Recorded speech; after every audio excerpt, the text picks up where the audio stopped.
Hay proyectos que no se construyen con acero, concreto y planos. Hay proyectos que se construyen con liderazgo. Y hoy tengo el privilegio de presentarles a alguien que encarna ese liderazgo en el terreno, donde las decisiones no solo se piensan, se viven. Me acompaña José Luis Saavedra Ortega, Project Manager.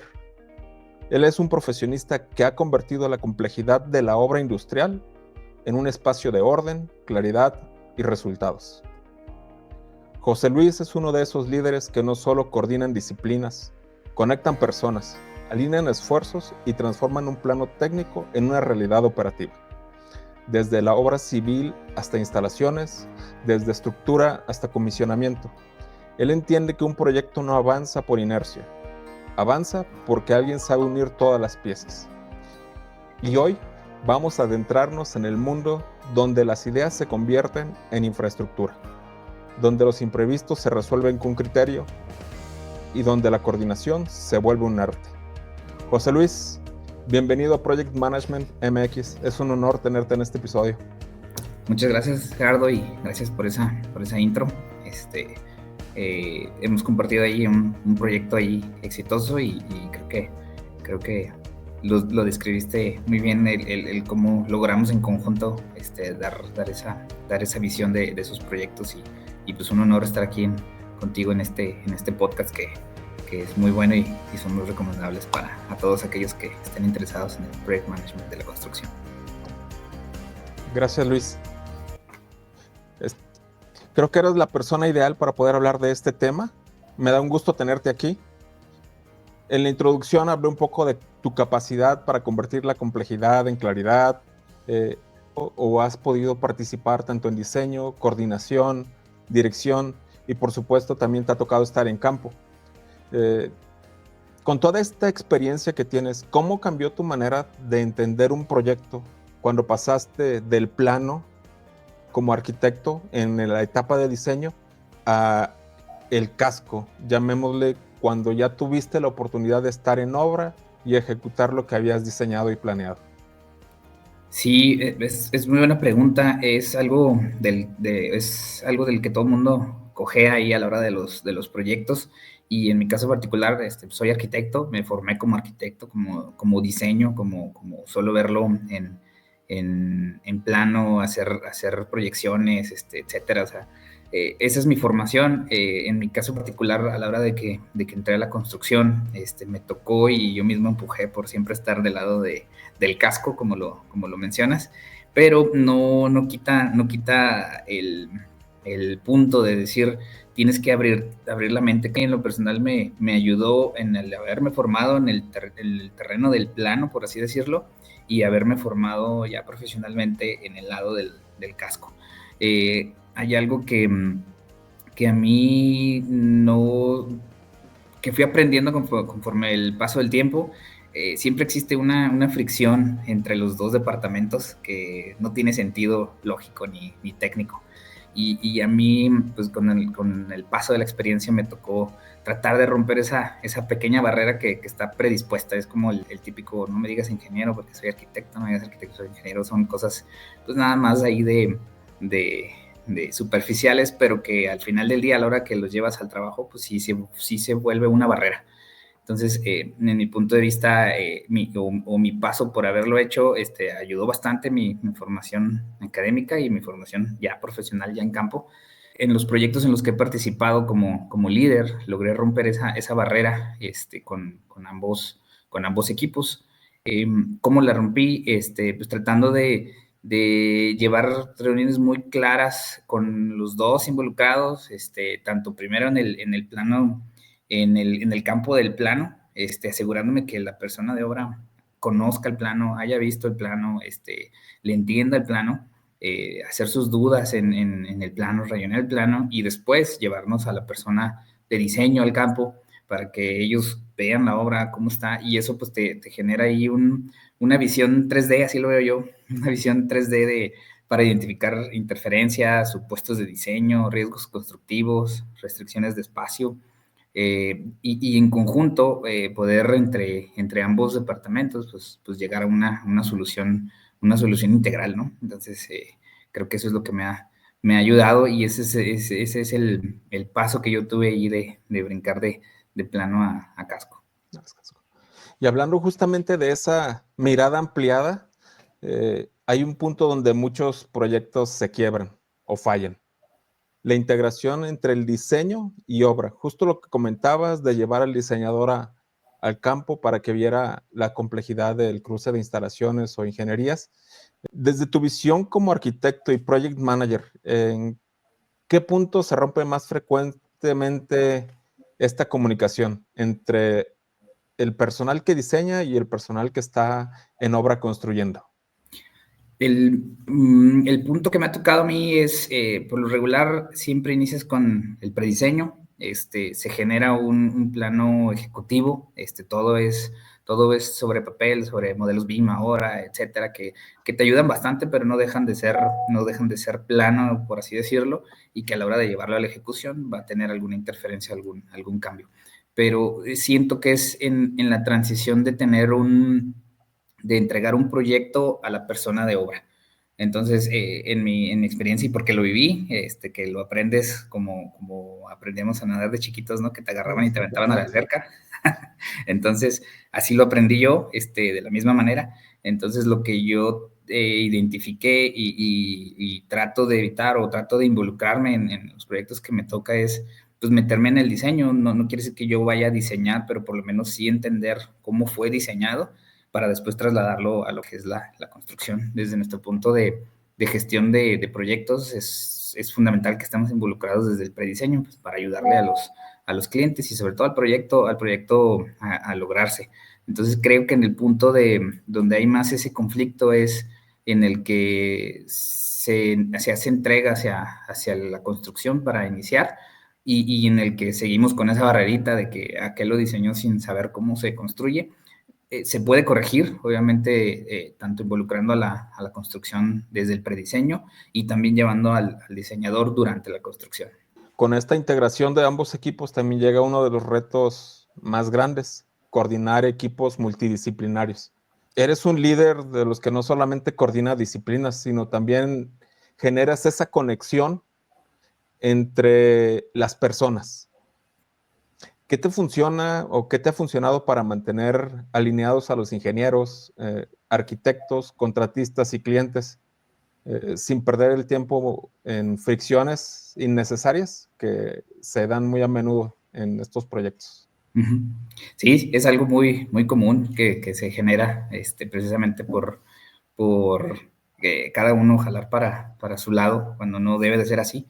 Me ha tocado la suerte o lo he entendido de una manera igual muy práctica y creo que me ha funcionado el punto de decir, ¿sabes qué? Vamos a identificar a los actores clave, a establecer ahí canales de comunicación, de decir quién decide, quién ejecuta y quién valida. Entonces, ya que los tienes identificados, para mí sería el primer paso, es luego definir alcances, responsabilidades y los tiempos. Ya teniendo esas herramientas y esa información previo a una reunión donde vas a juntar al mecánico con el de sistemas porque las tuberías chocaron, o pueden chocar, teniendo claro ese objetivo y dejándoselos claro desde el inicio, decir, oigan, el motivo de la reunión es rápida, es 15, 10 minutos, es en campo, puede ser en oficina, lo más viable pues es en campo, y decirles el objetivo es tenemos que dar una solución entre todos, y pues eso va a agregar el valor de que se quiten de que yo soy mecánico, yo soy de sistemas, yo soy de diseñador, yo soy civil, yo soy el cliente, yo lo quiero así. Entonces, desde ahí ya rompes esa barrerita de predisposición de decir yo soy el que manda al final. Entonces, creo que teniendo esas claves al inicio de una reunión para evitar fricciones te ayudan bastante. Y además, en lo personal, pues el factor humano pues pesa bastante, ¿no? O sea, el respeto, la empatía por los demás, por el trabajo de los demás, por el conocimiento de los demás, pues es bastante valioso para este tipo de decisiones y de tomas de acción para los proyectos. Y cuando logras esa conexión entre todas las disciplinas, nace un nuevo desafío, porque allá afuera en obra todo es urgente para todos los contratistas. ¿Cómo filtras las prioridades para mantener el control y la claridad a todos los interesados? Esa es una constante en todo proyecto. En obra todo urge. ¿Cómo Que no eliges? nos, sí, que no nos debe de asustar. Sabemos que pues es el proyecto, tenemos tiempos limitados, pero la forma de llevarlo o la forma en la que yo lo he llevado y creo que me ha dado resultado, lo veo como una especie de receta de cocina. Tienes que tener pues un listado de tareas, tienes que tener una planeación, una evaluación de objetivos, los tiempos, los riesgos, las acciones y sobre todo una revisión continua. La revisión continua de todo eso te va dando por sí solas las prioridades. Sabes qué es lo que viene, sabes qué es lo que puede venir, sabes cómo empezar a atacarlo y desde el punto de vista central, pues mantener siempre el objetivo que yo lo aprendí y me sorprendió bastante porque siempre tenemos una idea errónea de quién es el cliente final o quién es el que nos debería dar la pauta para lo que urge y lo que no urge. Desde mi punto de vista, no es el sponsor, no es el cliente, no es el presupuesto, no es el contratista, no es el jefe, no es tu jefe directo, sino el principal es el proyecto. Una vez que entiendes que el proyecto tiene que llegar a buen fin, vas a priorizar esas tareas para que ese proyecto no se mueva, inclusive yendo en contra del presupuesto, yendo en contra del cliente. No quiero decir que vayas en contra en el mal sentido, sino que logres ver, logres justificar cuál es la acción. Si tienes que hacerlo y va a costar más, pues vas a justificarlo. Pero si no hay manera de que ni pagando más, ni trabajando el doble vas a llegar, también hay que hacerle ver a tu jefe directo, al sponsor, al cliente que no se puede. Entonces, para mí la priorización también requiere inteligencia colectiva. También tienes que apoyarte en tu equipo. Oye, ¿cómo ves? ¿Crees que en rendimientos, crees que acaben de poner toda esa tubería para que podamos entrar a colocar la segunda? Entonces tienes que empezar a mantener esa comunicación pues, con todos los involucrados. Nuevamente ahí los involucrados claves son vitales para no andar apagando incendios que realmente pues, son innecesarios, ¿no?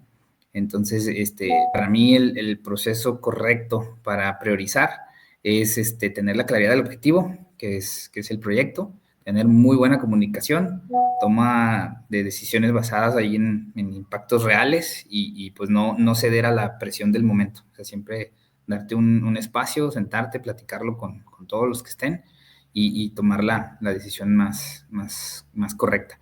Justo hablabas de comunicación, pero no cualquier comunicación, sino la que hace que el equipo se mueva. Eh, Desde tu punto de vista, ¿qué tipo de comunicación distingue a un project manager eh, que solo informa a uno que realmente lidera un proyecto? Sí, fíjate que creo que el tipo de comunicación, creo que es la comunicación asertiva. De ahí un project manager que lidera y no debe solo transmitir información, porque muchas veces, y me ha tocado vivirlo con allí algunos compañeros durante todo mi crecimiento profesional, que solo lo entienden como yo solo transmito información. Pues es un error, ¿no? La comunicación asertiva hay que comunicarla con claridad, con firmeza, con respeto, con la capacidad nuevamente de decir no a algunas cosas. Hay cosas que de plano no se pueden, pero obviamente tienes que justificar y mostrar el por qué no. Creo que la asertividad te permite marcar esos como lineamientos sin generar la fricción y al mismo tiempo pues te da la búsqueda de soluciones. Pienso que un buen líder de proyecto debe de promover pues, esa comunicación asertiva, tanto al interior como al exterior, como a terceros, ¿no? Y para brindar una comunicación asertiva también tienes que tener conocimiento de todo lo que está sucediendo en el proyecto.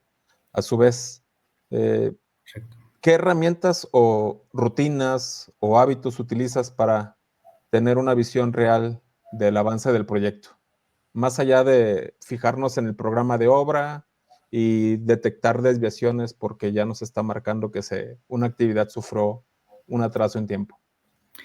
Fíjate que a mí algo que siempre me ha funcionado y que disfruto bastante para tener ese conocimiento total es, de entrada, es como en la escuela, estudiar tu libro. ¿Cuál es tu libro? Pues tener tu cronograma bien entendido, bien aprendido, saber cuáles son las prioridades, tener el alcance muy entendido, o sea, tener todo lo que lleva, pero lo complementas y no funciona desde mi punto de vista si no haces un recorrido de obra. Un recorrido de obra no tienes que hacerlo de 6 horas, ni tener a la gente ahí sin que vayan a comer, ni nada. Puedes hacer un recorrido de obra por zonas, tener una zonificación, priorizar cuál es la zona que tiene el conflicto, o dar una vuelta completa en toda la obra, seleccionar a las personas claves que están ahí, a los que toman las decisiones, los decision makers, para poder revisar cualquier interferencia en el sitio, pero eso te da una visión total de la obra. O sea, el día de mañana que tú estés en una junta y que hablen de que si se terminó un baño, que qué pendiente tenemos en una vialidad, tú ya lo caminaste, tú ya lo recorriste, tú ya sabes que para cuando llegue esa junta el avance que pueden tener. Entonces, para mí, el tener el conocimiento total es caminar la obra. O sea, no hay otro truco o hack ahí que puedas hacer en las obras. ¿Sí? Y justamente cuando recorres la obra, ves los cambios venir, ves qué se está haciendo, qué te hace falta, tienes que mejorar o qué se les olvidó o qué no se incluyó en el alcance. Sí, correcto. Eh, Ahí es donde empiezas a gestionar los cambios. ¿Cómo decides cuándo vale la pena levantar un change order o solicitar un presupuesto por un alcance que no sea incluido? Eso nos pasó mucho ahí en el proyecto que coincidimos, y que también es algo que vas aprendiendo para poder decidir qué es un change order y qué no. Tienes que tener conocimiento total del alcance del proyecto, del presupuesto, ya que tienes bien masticado, que ya viste qué incluye, qué no incluye, y lo sumas con los recorridos de obra, ves qué es lo que se está haciendo. Puedes llegar a identificar, como bien lo mencionabas ahorita, hay alguna interferencia, algo que viene, algo que el contratista no incluyó, algo que el cliente no pidió, pero que al final del día puedes tú con ese conocimiento revisar si se puede resolver dentro del margen operacional del proyecto, o te va a impactar directamente ya como una change order. No digo que no hagas change order, sino que valores, porque sabemos que una change order lleva todo una documentación, lleva todo un proceso de aprobación, y pues claro que te va a impactar en el tiempo. Entonces tú saber valorar y decidir cuál change order sí o sí tiene que llevar todo ese proceso. Obviamente ya una que te impacta de manera económica fuerte, una que te impacta en el tiempo, esas son las que o sí tienes que documentar conforme al proceso. Creo que a mí eso me ayuda a identificar que sí vale la pena, no que vale la pena, sino que sí tiene que ser llevado conforme a proceso, y que sí se puede resolver, y pues obviamente al final del día tienes un beneficio para todos, para el constructor, para el contratista, para el cliente y obviamente para el tiempo del proyecto. Algo que me tocó vivir a tu lado es cómo trabajas en desarrollar a las personas o a tu equipo. Muchos no lo apreciamos de la misma forma. Muchos project managers técnicos olvidan que también lideran personas. ¿Cómo trabajas en desarrollar a tu equipo para que crezca contigo y logren formar un solo sistema de trabajo y que al dejar el nido, una vez que terminan el proyecto a tu lado, ellos se puedan desarrollar de manera autónoma? Fíjate que allí yo considero que sigo aprendiendo el tema del liderazgo.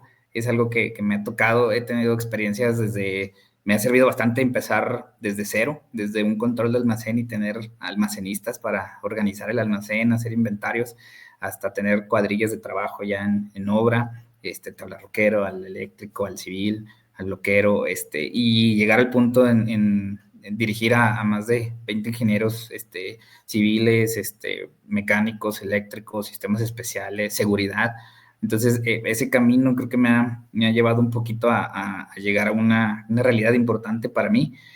Como bien lo dijiste, no todos lo perciben de la misma manera y creo que es la clave identificar a quienes se buscan desarrollar al mismo ritmo que los demás. Hay algunos que no lo buscan, algunos que están muy cómodas donde están. Es muy válido, es una decisión de cada profesional, estar a gusto donde están, en alguna zona de confort. Pero si tú no identificas quién realmente quiere crecer, para enfocarle esa energía y dónde sí vas a generar resultados, creo que es clave. Para mí, el desarrollar a una persona, a lo mejor no la he desarrollado así como sentarme a darle clases, a decirle, sino más bien como irlo acompañando. Primero que nada, para mí es escucharlos, escuchar la opinión, revisar y validar en conjunto. De ahí ya empiezas a darle confianza a una persona que la escuchas y que sabes que está entendiendo ahí el detalle o el problema que se está generando. El segundo sería empoderarlo, darle libertad de que tú levanta la mano, tú dilo, tú ve y hazlo, sin temor, obviamente con el respaldo de que si pasa algo, pues vamos a brincar, ¿verdad? Digo, nunca sabemos todo, pero si hacemos un buen equipo entre todos podemos lograrlo. Creo que fue algo que nos funcionó a nosotros allí en el proyecto en el que coincidimos. Y al final del día, pues delegar también es algo con lo que yo he batallado en el transcurso de mi formación profesional y que sigo trabajando. Nunca dejas de trabajar en detalles, pero delegar al final del día, pues, es darle la confianza a esa persona que ya estuvo contigo, que ya vio cómo se hace y pues ya le delegas el trabajo. Creo que cuando la gente siente confianza, el equipo crece, el proyecto avanza con más autonomía y pues, menos microgestión. Creo que es lo que me ha funcionado y creo que así debería de ser. A lo largo de estos años que has tenido de experiencia, Luis, si tuvieras que compartirnos una historia que haya transformado tu forma de dirigir tus proyectos, ¿qué lección sería la que nunca olvidaste? Híjole, esa es buena y un poquito larga. Pero no, mira, ahí te va. Yo, si hay una lección aprendida que cambió mi forma de ver la construcción y de ver la gestión, igual regreso un poquito al ejemplo de cuando te agarran y te avientan a nadar sin saber nadar. La experiencia que me marcó a mí, fue cuando coordiné y llevé la construcción de un hospital, el Hospital ABC en la Ciudad de México, en el Campus Santa Fe. Me tocó en la empresa en la que estaba, la fortuna de decir, ¿sabes qué? Tú lo vas a dirigir, tú lo vas a llevar, y pues uno viene con todas las pilas y con todas las ganas, pero no terminas de ver todo lo que está detrás de un proyecto como tal. Fue una obra compleja, un hospital en sí es complejo. Nosotros aquí debíamos de construir un edificio de 5 niveles con quirófanos y al mismo tiempo hacer una interconexión entre el hospital existente y el hospital nuevo, conectar instalaciones, áreas operativas, los quirófanos, era conectarlos, al mismo tiempo que están programadas algunas cirugías, o sea, era un proyecto que no tenía margen para el error. Entonces, ahí me di cuenta que técnicamente no estaba viendo todo lo que era necesario para dirigir un proyecto de ese nivel. Entonces, esa experiencia a mí me marcó en decir, ¿qué tengo que hacer para salir adelante, ¿no? Tener disciplina en la toma de decisiones, la comunicación efectiva, revisar todo lo que conllevaba ese proyecto. A mí me abrió la mente, aprendí a reconocer y aprender de lo que funcionó, lo que no funcionó, lo que pude mejorar. Entonces, pues desde ahí, yo soy fiel creyente de que las lecciones aprendidas, están ahí porque se necesitan y estás haciendo mal si ya lo pasaste y lo vuelves a repetir. Entonces, no estás haciendo bien ahí tu trabajo, no estás entendiendo que es una lección aprendida. Entonces, esa parte, esa experiencia a mí, fue la que me cambió la manera de ver un poquito más integral toda la gestión, ver todos los equipos y tener ahí un backup de información y de cómo se lidera. Y claro, ese proyecto no se hizo por una sola persona, se hizo por todo un equipo. Ahí aprendí también a decir, tengo un buen líder de costos, tengo un buen líder administrativo, tengo un excelente superintendente en la construcción, en las que me voy a apoyar para tratar de cubrir yo las áreas que se pueden. Jalamos a la gente de instalaciones, y se hizo un equipo, obviamente que lleva fricciones y pros y contras y todo lo que lleva una hora, pero esa experiencia en lo personal fue como que mi cúspide para decir qué es la gestión y qué es la construcción. Para poder gestionar de manera correcta desde mi punto de vista, tuviste que haber construido y si tienes ambas, tu abanico de ideas y de ver un proyecto es muy diferente. Entonces, y obviamente, pues comunicación clara con tu equipo y un equipo que realmente quiera trabajar como una sola unidad. Son claves. Es lo que me tocó a mí. Luis, actualmente trabajas en EGA. Sí. ¿Qué es lo que más te gusta de trabajar en EGA y por qué decidiste quedarte a trabajar con ellos? Mi llegada a EGA fue un momento de claridad para mí en una etapa profesional que no estaba seguro si estaba construyendo bien mi carrera profesional, estaba como por mi cuenta como contratista. Lo intenté, es algo bueno también intentarlo, y no para todos es el trabajar por tu cuenta. Para mi caso no fue así, pero no me quedo con la duda, lo intenté, lo traté de hacer, y en el momento en el que estaba justo en ese momento de decir si estoy haciendo bien, si estoy haciendo mal, me llegó la entrevista por parte de un conocido, de que también había trabajado en la empresa en la que estaba, y pues de ahí nos llevó a las entrevistas, conocí al gerente de operaciones, al CEO. Desde ese momento sentí así como que un chispazo que algo pudiera valorarse. Cuando entré, yo estaba, te digo, estaba en esa pequeña transición de no saber si estaba haciéndolo bien o no. Entonces, ahí fue como donde tomé la decisión de decir, sí, esto es lo que quiero hacer, esto es lo que me gusta hacer, es donde me siento cómodo. Y algo que veo ahí, y que valoro bastante de EGA en este caso es la capacidad de la dirección por reconocer el trabajo de los que participamos. Aquí te escuchan, te dan visibilidad de dónde tienes que mejorar, de dónde está el punto clave, sobre todo que te dan la confianza de que tú tomes tus decisiones, los mantengas informados, no están atrás de ti, no tienes que estar cumpliendo con vamos a decir, con horarios, con reportes, con juntas, o sea, sí es dentro del proceso, pero ellos aquí la confianza que te dan, pues te da un respaldo y te motiva a seguir creciendo y a mejorar para buscar resultados cada vez más altos, ¿no? Entonces, desde mi punto de vista lo veo yo así, porque cuando disfrutas lo que haces, el trabajo deja de sentirse como una obligación.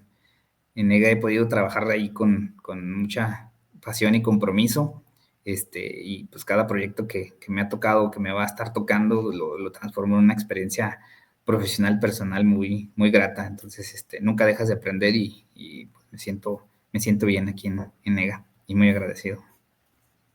Para cerrar esta entrevista contigo, para los que hoy están dando ese salto que tú diste hace tiempo de la construcción a ser project managers en ambientes industriales, ¿qué consejo les darías para liderar con claridad, criterio y sobre todo con humanidad? Sí, fíjate que en ambientes industriales el cambio es constante, es algo que no vas a evitar, van a llegar requests urgentes y es algo que es inevitable. Como te decía, yo lo que recomendaría es no temerle al cambio, pero sí estar preparado para cualquier cambio. No hay que temerle, hay que entenderlo, analizarlo y convertirlo en una oportunidad para optimizar procesos, tiempos, resultados. Es algo que yo creo que deben de entender los project managers que van a dar ese brinco, que están dando ese brinco de la construcción a la gerencia o de la gerencia a otro nivel más alto de gerencia, es comunicar, anticipar, aprender de las lecciones aprendidas, aceptar el cambio y pues apoyarse en la experiencia del equipo. Digo, hay gente que tiene 1001 experiencias, como te decía ahorita, no sabemos todo, solo saber con quién ir y apoyarse y respaldarse en conjunto. Creo que si hacen eso, si haces esa comunicación, esa anticipación, ese saber decir no, es el paso real de un coordinador a un líder o de un constructor a una gerencia. Creo que eso es vital. Creo que eso sería lo que yo le daría a los nuevos PMs, que no dejen de ver eso. Luis, gracias por compartir tu experiencia con tanta claridad y sobre todo con tanta honestidad.